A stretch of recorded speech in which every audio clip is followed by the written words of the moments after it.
영어는 명사의 언어입니다. 시작이 반이라고 했나요? 오늘 문법 영상과 딱 맞아 떨어지네요. 명사가 영어의 반입니다.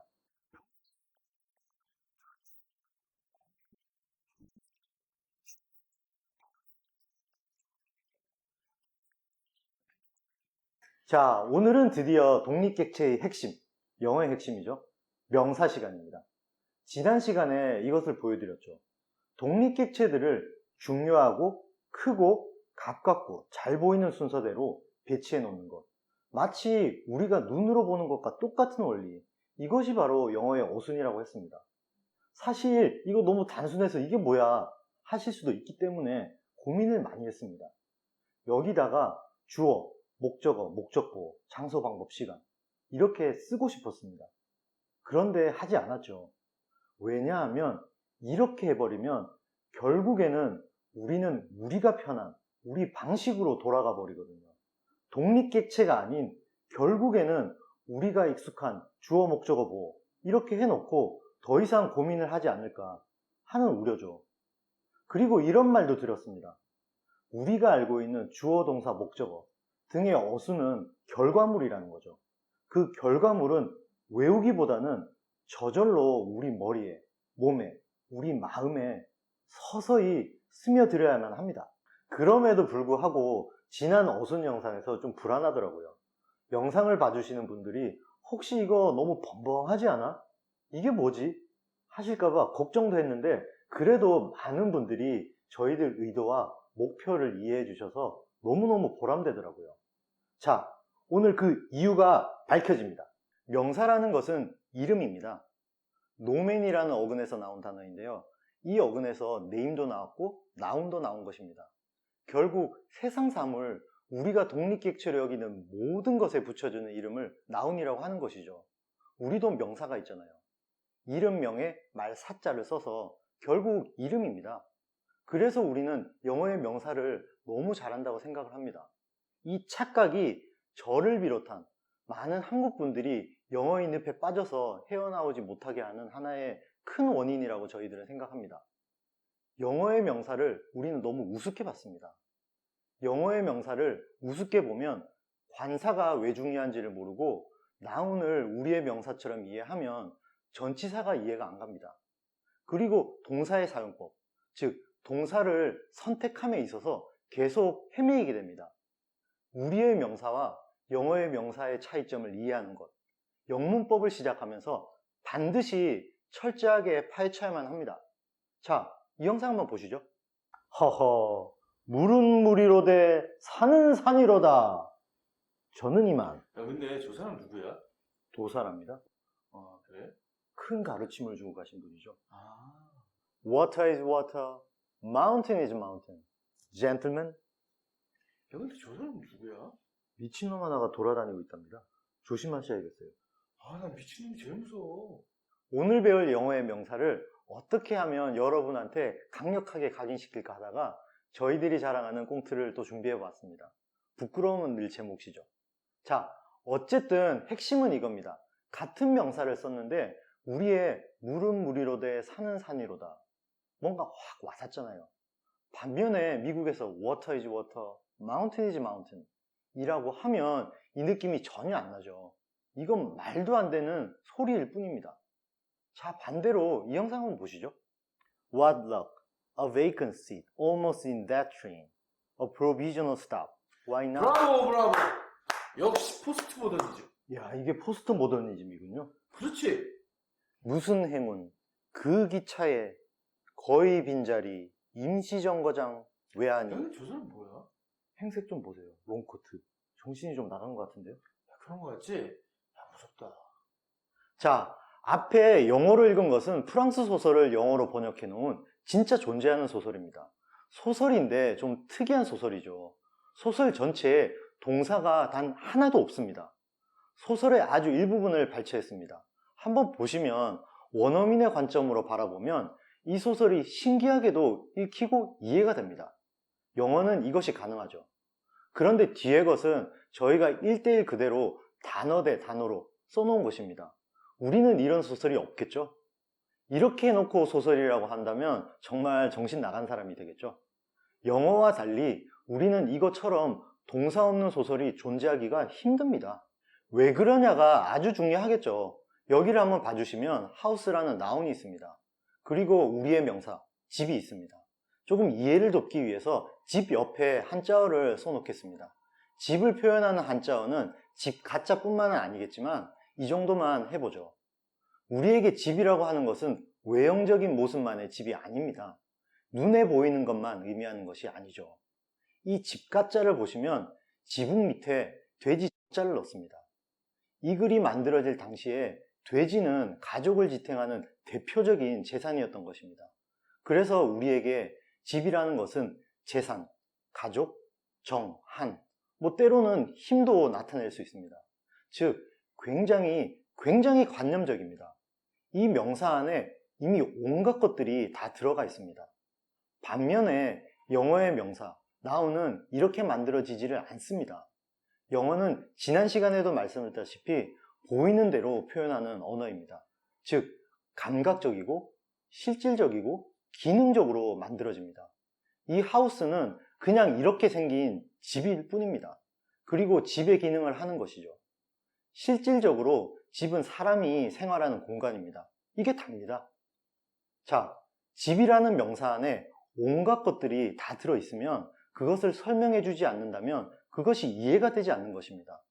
도대체 무슨 집을 말하는지 어떤 의미인지를 파악하기가 어렵죠. 그래서 동사에 기반을 둔 서술어가 반드시 필요합니다. 우리 언어는 그래서 동사라고 잘 부르지 않고 서술어라고 하는 거죠. 영어는 뻔하잖아요. 그래서 동사가 아주 간단합니다. 명사의 영향을 동사가 받는 것입니다. 아주 간단한 집만 해도 영어의 하우스와 우리의 집은 다릅니다. 앞에서 이야기했던 물과 워터, 산과 마운틴도 마찬가지겠죠. 우리의 물과 산 안에는 수많은 것들이 들어가 있습니다. 그래서 우리가 다양한 것을 그 안에서 느낍니다. 그런데 워터, 마시거나 씻거나 수영하거나 뻔하잖아요. 여기서 느낄 수 있는 게 많지 않습니다. 이것들만 그런 것이 아니겠죠. 그리고 반대로 모든 단어가 또 그렇지만은 않을 수 있습니다. 제 앞에 있는 카메라, 우리의 카메라나 영어의 카메라, 별반 차이가 없겠죠. 그러나 전반적인 우리의 명사와 전반적인 영어의 명사에 대한 이야기입니다. 이것을 반드시 기억하셔야 합니다. 자, 이제 저희들이 영어의 명사를 바라보는 관점은 어느 정도 흔들어 놓은 것 같습니다. 물론 영상 뒤에 가서 다시 한번 여러분의 관점을 흔들 것입니다만 흔들기만 하다 끝나면 안 되니까 이제 문법으로서의 영어의 명사를 한번 본격적으로 들어가 보겠습니다. 우선 명사는 팔품사 중에 하나입니다. 그런데 영어의 팔품사를 제가 떠올릴 때마다 이 솔라 시스템이 자꾸 떠올라서 오늘 썸네일도 이 그림을 사용했습니다. 영어는 굉장히 시스템적으로 작동되는 언어입니다. 그래서 이 솔라 시스템과도 아주 유사합니다. 여기 태양이 바로 명사와 같은 것입니다. 태양이 없으면 이 나머지 행성들은 다 죽거든요. 의미가 없어집니다. 그래서 이 배경으로 설명을 시작해 봅니다. 명사와 관련된 문법 책이나 논문들에 나오는 설명들을 보면 대부분 앞부분에 명사란 도대체 뭐냐? 정의가 나와 있죠. 읽어보면 복잡합니다만 결론은 독립된 객체란 이야기입니다. 그리고 다음으로 설명해 놓는 것이 바로 기능입니다. 도대체 명사는 어떤 역할을 하느냐? 이것도 다양하게 설명을 해 놓는데 결국의 핵심은 이 독립객체들을 다 대체할 수 있습니다. 그래서 주어도 될 수 있고 목적어도 될 수 있고 보어도 될 수 있고 전치사 뒤에 갈 수도 있고 이런 설명입니다. 당연하겠죠. 명사의 정의와 기능에 대해서는 이 정도면 될 것 같습니다. 다음으로 종류가 나오는데 대부분 우리가 배운 대로 보통명사, 집합명사, 물질명사, 추상명사, 고유명사 이렇게 해놓고 다시 이것을 셀 수 있다? 없다. 이렇게 나눕니다. 자, 이 표를 보시면 이게 가장 기본입니다. 대부분 외우고 계시고 지금 막 영어 공부를 시작하시는 분들은 이것을 그냥 외우시면 됩니다. 그런데 문제는 여기서부터죠. 우선 보통명사라고 하는 것은 우리가 일반적으로 눈에 보이고 하나하나를 셀 수 있는 보통의 명사를 의미하는 것이니까 우리도 쉽게 이해가 되니까 문법책, 문법 논문들이 크게 다루지를 않습니다. 그러나 집합명사부터 물질, 추상, 고유명사로 가면서 우리는 큰 벽을 만나게 됩니다. 제가 어릴 때 보았던 문법책, 그리고 커서 봤던 다른 문법책에서도 집합명사에서 폴리스형 명사다, 캐틀형 명사다, 뭐 이런 것들을 외워야 합니다. 추상명사, 물질명사는 셀 수 없는 건데 또 때로는 셀 수가 있다고 합니다. 고유명사에 관사가 붙게 되면 뜻이 달라지고 뭐가 뭔지 모르게 됩니다. 그러면 일단은 우리는 대충 훑어보죠. 그리고 넘어갑니다. 그러고는 다시는 돌아오지 않습니다. 뭐 시험에도 명사만 따로 떼서 나오기는 거의 불가능하니까 더더욱 그렇게 됩니다. 그렇습니다. 영어 공부를 하면서 절대 해서는 안 되는 일을 우리는 했습니다. 저희들 영상으로 영어 공부를 함께 하시는 분들은 절대 그렇게 해서는 안 된다는 말씀을 드립니다. 명사는 태양이 계속 우리 태양계를 비추기 위해서 끊임없이 핵융합과 폭발을 하듯이 우리도 끊임없이 명사를 잡고 공부를 해야 합니다. 여기에 두 영상에서도 몇 번 말씀드렸던 두 가지 핵심 키워드를 오늘 다시 한번 설명드리겠습니다. 바로 경계성과 구성성인데요. 명사를 끊임없이 공부하게 하는 연료와 같은 것이라고 저희는 믿습니다. 어려운 것들 중에 이런 것이 있죠. 경계성이라고 하는 것은 쉽게 이야기하면 선을 그릴 수 있느냐 없느냐입니다. 선을 그릴 수 있다면 셀 수 있는 것이고 선을 그릴 수 없다면 셀 수 없는 것이죠. 바로 이런 것들입니다. 선을 그릴 수 있으니까 우리는 셀 수 있는 것입니다. 그런데 또 이런 게 나옵니다. 답이 있습니다. 어떻게 보면 선이 그려지죠. 그런데 셀 수 없다라는 것입니다. 원어민들은 왜 이렇게 생각을 할까요? 경계성과 동시에 기계적으로 독립객체인 명사를 바라볼 때 원어민들은 그 구성성을 생각하기 때문입니다. 구성성은 이렇게 설명할 수 있습니다. 자르거나 분해를 했을 때 그 성질이 변하는가, 변하지 않는가. 밥은 잘라도 여전히 밥이죠. 명사의 종류를 외우기보다는 셀 수 있다 없다를 경계성과 구성성으로 꾸준히 구별하는 연습이 계속되어야만 합니다. 명사 단어를 외울 때 이것을 꾸준히 연습해야만 원어민처럼 관사를 느낄 수 있게 됩니다. 그래야 동사의 선택과 인칭 변화도 자연스럽게 이해됩니다. 이것은 영어에 있어서는 절대적인 것입니다. 왜요? 원어민들이 그렇게 하니까요. 원어민들 사이의 약속이니까요. 자, 명사의 종류. 몇 가지의 명사의 종류를 분류하는 법이 있습니다만 궁극적으로는 셀 수 있느냐, 셀 수 없느냐로 분류한다는 사실만큼은 확실하게 인지하셔야 하고 이 연습은 여러분이 영어책을 놓는 그 순간까지 끊임없이 연습하셔야만 합니다. 이런 구별법을 하나하나 다 설명하다 보면 이 영상을 끝낼 수 없겠죠. 그래서 저희들이 여기 그리고 이 아래에 링크를 걸어두겠습니다. 이 영상들에서 좀 더 자세하게 영어 명사에 셀 수 있고 없음을 느낄 수 있을 것이라고 생각합니다. 자, 여러분, 오늘 영상 그리고 여기와 아래에 있는 영상들 JJ 잉글리시를 이렇게 나누어도 JJ 잉글리시는 여전히 JJ 잉글리시입니다. 그러면 셀 수 없는 명사네요. 그래서 JJ 잉글리시는 고유명사입니다. 자, 셀 수 있다 없다. 여기서 우리가 또 하나 주목해야 하는 것이 있습니다. 바로 복수형입니다. 여기에 독립객체가 하나 있습니다. 이 독립객체에 이름을 붙여봅니다. 애플. 이름이 붙으면 noun이라고 하는 거죠. 그리고 이것은 셀 수가 있습니다. 그런데 이 독립객체가 한 개라면 어떻게 표현하고 두 개라면 어떻게 표현하고 세 개라면 어떻게 표현할까? 언어로 어떻게 표현해야 될까? 그래서 약속을 합니다. 규칙이 생기는 거죠. 하나일 때는 one apple 이렇게 표현을 하자. 이것이 부정관사의 시작입니다. 이 one이 시간이 지나서 on으로 발전합니다. 그런데 문제는 on이 자음으로 시작되는 단어를 만나게 되면 뭐 예를 들면 이런 거죠. on car, on book, on house 이걸 발음을 해보면 좀 힘들어요. 그래서 여기서 자음 하나를 빼게 됩니다. 뭘 빼야 될까요? 명사의 머리 글자는 뺄 수가 없으니까 on에서 n을 빼게 되는 거죠. 그래서 우리가 현재 일반적으로 알고 있는 어가 등장을 하게 되는 거죠. A car, a book, a house 발음이 쉬워졌습니다. 그래도 어는 여전히 남아있죠. 단어의 첫 글자가 모음이나 반모음인 경우 자음 n과의 연결이 발음에 거슬리지 않잖아요. 그래서 모음 앞에는 여전히 on을 사용하는 것이죠. An apple. 이것은 외우는 것이 아니라 그 자연스러움을 느끼는 것이어야만 합니다. 자, 그런데 문제는 2개 이상일 때입니다. 이때는 그대로 쓸 수 없으니까 또 약속을 하죠. 2개가 넘어가면 apples, 이 s를 붙여줍니다. 즉 명사의 복수형을 만들어줘야 합니다. 이것은 규칙입니다. 현재 원어민들이 쓰는 s나 es를 붙이는 복수형은 방법만 조금 알면 그렇게 어렵지는 않습니다. 그런데 복수형도 사실 s나 es를 붙일 때 발음 때문에 일정한 규칙들이 존재합니다. 그리고 불규칙 복수형들도 있고 라틴어에서 온 단어들이 있습니다. 그것은 따로 외워야 합니다. 자, 이 부분은 뒷부분 부록2에서 다룰 예정입니다.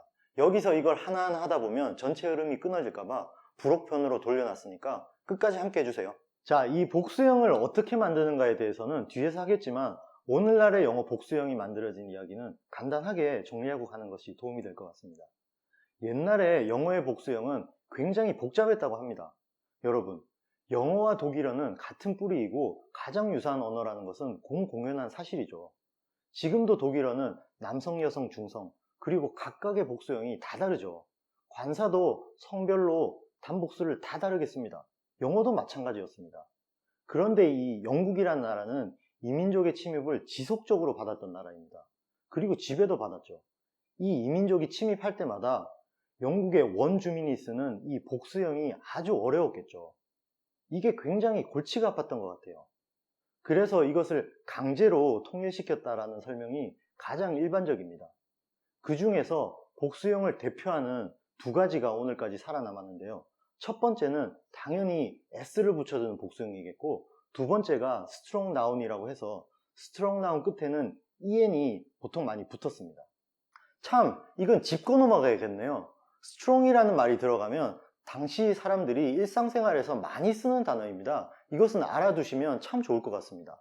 나중에 동사 할 때도 strong verb, 즉 불규칙 동사라는 것이 나오는데 그때도 유사한 설명을 드릴 것입니다. 당시에는 늘 쓰는 명사라는 것이 많지 않았기 때문에 이게 가능했겠죠. 그래서 당시에는 불규칙적 명사의 복수형들이 꽤나 있었습니다. 그 불규칙 복수형들이 일부 살아남아 있습니다. 우리가 남자, 여자, 아이, 굉장히 일반적이고 일상적인 단어죠. man, man, woman, women, child, children 이런 겁니다. 그리고 이런 것도 있습니다. 당시에 영국에서 기르던 대표적인 가축이 소였죠. ox, ox의 복수형은 oxen입니다. 옥슨 80이라고 하는 80년대 그룹이 생각나네요. 홍서범 씨가 속한 이 그룹 밴드가 블로리아라는 노래로 히트를 쳤었죠. 황소들, oxen 이라는 뜻입니다. 이제 잊지 않으시겠죠? 그리고 불규칙 복수형 중에 살아남은 것이 foot, feet, tooth, teeth 이 정도가 현재도 살아남아 있습니다. 복수형은 이 정도로 이야기하고 다음으로 넘어가 보겠습니다. 영어의 명사에는 성과 격이라는 것이 있습니다. 그런데 이 성과 격은 명사를 그냥 독립객체로 바라보는 원어민의 관점을 이야기하고자 하는 오늘의 영상에서만 다룰 수 있는 문제가 아닙니다. 이것은 다른 품사들과 연결의 문제이기 때문에 대명사, 관사, 형용사, 한정사로 넘어가면서 그 층을 쌓아 나갈 것입니다. 채워 나갈 것입니다. 그러면 됩니다. 그리고 compound noun이라고 해서 합성명사 혹은 복합명사라고도 하는데요. 뭐 이런 겁니다. police car, 경찰차죠. picture book, 그러면 그림책이 되는 것입니다. 이것도 사실 별것은 아닌데 조금 다룰 내용은 있습니다. 이것도 나중에 관사나 형용사, 한정사를 할 때 다루면 오히려 그 집중도가 높아질 것입니다. 자, 앞에서 저희가 독립객체만 이렇게 쭉 나열한 이유가 있었다고 말씀을 드렸습니다. 동시에 저번 챕터 1에서도 독립객체만 이렇게 쭉 나열한 이유가 있었다고도 했는데 이 이유를 지금 말씀드리려고 합니다. 참 오늘 명사를 공부했으니까 이 독립객체를 명사로 바꿔도 됩니다. 이렇게 쭉 연결해 놓고 꼭 드리고 싶은 말씀이 있었습니다. 사실 오늘 영상의 핵심입니다. 바로 프로드랍 랭귀지인 우리 언어와 난 프로드랍 랭귀지인 영어를 비교하기 위해서입니다. 주어 동사 목적어 뭐 이런 식으로 해놓게 되면 결과론이 되기 때문에 나중에 동사와 전치사를 할 때 말이 좀 엉켜버리거든요. 자, 이 그림을 다시 한번 보면서 질문 드려보겠습니다. 이 그림에서 작가가 모든 독립객체를 그렸을까요? 그리지 않았을까요? 반대로 이 작품에서는 작가가 모든 독립객체를 그렸을까요? 그리지 않았을까요? 여기서는 제 생각입니다만 집도 좀 빠진 것 같고 배도 몇 척 더 다녔을 것 같기도 합니다. 반면에 이 그림에서는 작가가 작가 눈에 보이는 것을 대부분 다 그렸을 것이라고 생각해 봅니다. 여러분은 어떠신가요? 무슨 말씀을 드리려고 하냐면요. 영어는 기본적으로 여기 있는 모든 독립기획체에서 어떤 것도 빼면 안 됩니다. 물론 저 뒤에 있는 것은 잘 안 보이니까 저절로 빠져나갈 수는 있습니다. 서양화에서도 보게 되면 저 멀리 있는 것은 있는 듯 없는 듯 그립니다. 그러나 보인다면 제대로 그려주죠. 영어도 마찬가지입니다. 특히 앞에 중요하고 잘 보이고 큰 것은 빼면 안 됩니다. 이것을 전문 용어로 Non-Prodraft Language라고 하는데 사실은 이걸 너무 자세하게 설명하면 오히려 헷갈립니다. 쉽게 이야기를 해서 보이는 독립객체, 말하고자 하는 독립객체를 빼지 않는 언어체계다 라는 것만 확실하게 이해하시면 됩니다. 이것은 이유가 없습니다. 원어민의 관점이 그런 것입니다. 그래서 나중에 원어민들 사이에 주어, 동사, 목적어라는 어순의 계약이 이루어지게 되는 것입니다. 이 계약을 우리는 문법이라고 하는 것입니다. 반면에 우리는 프로드랍 랭귀지라고 합니다. 즉, 보여도 다 빼버릴 수 있습니다. 실제로 우리말에서 가장 중요한 주어는 약 70% 정도 빼고 우리는 대화를 합니다. 글로 쓸 때는 물론 이게 50% 정도로 줄어들기는 합니다. 그리고 목적어의 경우는 통계마다 조금씩 차이는 있는데 약 46%에서 53% 정도 빼고 이야기를 합니다. 즉, 가장 중요한 독립객체의 첫 번째, 두 번째 이렇게 앞부분을 다 빼고 더 많은 대화를 하는 거죠. 우리는 언어 체계를 이렇게 구성하는 것입니다. drop, 빼버릴 수 있다는 것입니다. 왜일까요? 여기서부터가 굉장히 중요합니다. 우리는 우리가 살고 있는 이 세상을 이해하는 능력과 대화나 문장 속의 정보를 통해서 말하고 쓰는 방식을 사용합니다. 독립객체 하나하나로 대화하지를 않습니다. 전체적인 것으로 대화를 합니다. 가장 중요한 주어 목적어가 빠져도 전체를 이미 알고 있기 때문에 서술어만 가지고 대화와 글쓰기가 가능합니다. 그래서 우리는 이 서술어가 굉장히 중요합니다. 영어의 동사는 그 수준과 레벨이 저희와는 완전히 다릅니다. 수준이 떨어진다는 뜻이 아니고 그 목적과 쓰임이 다르다는 뜻입니다. 이건 동사할 때 제대로 다시 한번 다룰 것입니다.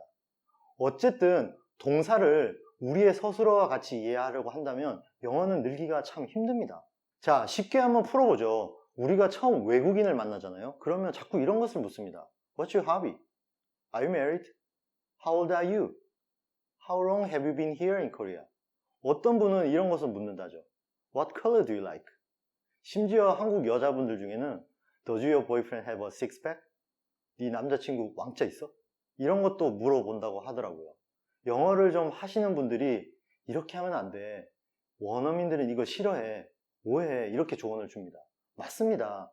그런데 문제는 이런 게 입에서 자꾸 나오지 않나요? 영어 안 된다고도 하면서 이런 영어는 의외로 잘 돼요. 이런 이야기를 빼고 나면 다른 이야기는 입에서 나오지도 않습니다. 그래서 실망도 하시죠. 아, 나 왜 이러지? 그런데요, 사실 이건 너무너무 자연스러운 현상입니다. 우리는 기본 정보가 없으면 대화가 잘 안 됩니다. 정보를 먼저 알아내려고 하는 것이 우리의 언어적 본능과도 같은 것입니다. 앞에서도 말씀드렸다시피 우리는 세상을 이해하고 대화상의 정보를 가지고 대화를 끌어가게 됩니다. 정보가 없으면 대화의 시작이 안 됩니다. 잘 안 됩니다. 그러니 자꾸 이런 것이 입에서 튀어나오게 됩니다. 이거 어떡하죠? 저희들의 생각은 관점을 바꾸는 방법밖에 없다고 생각합니다. 원어민의 눈으로 바라보는 연습을 하는 것이 가장 중요하다는 생각입니다. 그 시작이 지금까지 저희들이 꾸준히 강조해온 독립개체, 다른 말로 하면 오늘 함께 공부한 이 명사를 원어민처럼 바라보고 원어민처럼 느끼는 연습을 꾸준히 하셔야 합니다. 자, 이 서양화를 보면 어떻게 그리는 것 같나요? 어디를 갔는데 너무 아름다운 광경을 보면 이걸 그리고 싶어요. 그러면 그 자리에서 바로 이제를 세워서 그림을 그립니다. 이 그림도 그렇게 그려진 거겠죠? 반면에 이 그림은 화가 정선이 여기저기 온 데를 다 돌아다니고 모든 정보를 머릿속에 넣습니다. 그리고 집에 와서 화선지를 바닥에 펴니다. 그리고 그림을 그리겠죠? 언어도 마찬가지입니다. 영어는 서양화를 그리는 것과 유사하고 동양화를 그리는 법은 우리의 언어와 유사합니다. 영어를 할 때는 이렇게 하면 안 된다는 것을 여러분들이 깨달으셔야 한다고 저희들은 믿습니다. 저희들 영상을 늘 챙겨봐 주시는 서양화 화가분이 계시는데요. 서양화를 제가 누구나 그릴 수 있겠죠? 라고 묻는다면 그렇다고 하실 겁니다. 그렇다면 영어도 됩니다. 사실 하고 싶은 이야기가 너무너무 많습니다. 왜 우리가 영어가 안 되는지. 예를 들면 우리는 네, 아니요 라고 할 때 영어는 no, yes 이렇게 반대로 이야기하는 이유도 바로 이 독립객체 때문이고, 영어 동사의 사용법이 우리와 다른 것 또한 독립객체 때문입니다. 맨 마지막 챕터로 가서 도치와 강조도 독립객체 때문에 발생하는 것입니다. 아니 사실 영문법 전반이 독립객체를 나열해서 바라보는 원어민의 관점 때문이라는 것을 여기에서 다 말씀드리고 싶습니다만, 제가 그것을 한 번에 말씀드릴 수 있는 언변도 재능도 없어서 안타깝습니다. 그러나 영상을 계속 찍어가면서 20챕터가 끝나기 전에는 여러분들에게 영어를 이해하고 열심히 하면 영어 정복을 할 수 있겠구나 라는 생각을 갖도록 최선을 다해 보겠습니다. 한 번에 모든 것이 바뀔 수는 없습니다. 계속 함께 하시면서 우리 모두에게 좋은 결과가 있기를 희망합니다. 오늘은 두 번째 부록 시간이네요. 부록 2입니다. 원래 누구나 하실 수 있고 또 스스로 익숙해지시면 되는 것인데, 그래도 조금 거들어 드리도록 하겠습니다. 복수형을 만드는 것은 크게 규칙 변화와 불규칙 변화가 있습니다. 규칙 변화는 s를 붙이는 것입니다. 앞에서 설명을 드렸죠. 그런데 발음 때문에 es를 붙이는 경우가 있습니다. 예를 들면 s로 끝나는 명사 다음에 또다시 s가 오게 되면 발음이 그대로이거나 조금만 강해지는 경우가 있죠. 실제 대화할 때는 그래서 구분이 힘들 수 있겠죠. 그래서 es를 붙이는 경우인데요. s뿐만 아니라 뭐 이런 것들도 뒤에 발음의 편의성 때문에 es를 붙입니다. 자, 잠시 화면 멈추시고 여기 한번 봐주십시오. 여기를 보시면 조금 주의해야 하는 부분입니다. 그런데 이것은 항상 이런 것은 아니기 때문에 실제로 영어 공부를 하시면서 그때그때 익힐 필요가 있습니다. 예를 들어서 여기 y를 i로 바꾸고 es를 바꾸는 공식이 있지만, 보이 같은 경우는 그냥 보이즈가 되거든요. 자, 이러면 이거 언제 하나하나 다 외워? 하실 수도 있는데요. 자꾸 읽어보고 외우고 하는 중에 나름 몸이 압니다. 어떻게 해야 하는지를요. 불규칙은 앞에서 말씀드렸던 en을 붙이는 것이 대표적입니다. 그리고 라틴어, 그리스어 등에서 온 것들은 영어의 규칙이 아닌 본래 라틴어, 그리스어의 규칙을 따르는 것이죠. 뭐 이런 것들입니다. 사실은 저희들이 스크립트를 하나하나 준비했는데요. 이걸 설명하려다 보니까 시간을 많이 잡아먹어서, 그래서 설명보다는 이렇게 판으로 만들었습니다. 필요하신 분들은 화면을 멈추시고 공부하셔야 합니다. 자, 오늘은 여기까지입니다. 오늘 영상 어떠셨나요? 아이들이 미국에 가면 한 1년만 하면 영어를 잘 하죠. 초등학교 6학년 이때쯤 가면 물이나 워터나 산이나 마운틴이나 같거든요. 우리가 너무 복잡하게 생각을 하면 영어는 어렵습니다. 오늘 한번 아이들의 눈으로 영어를 바라보시면 어떨까요? 오늘도 함께 해주셔서 진심으로 감사드립니다. Have a good one. Bye. 가르침을 주고 가셨죠? 그래?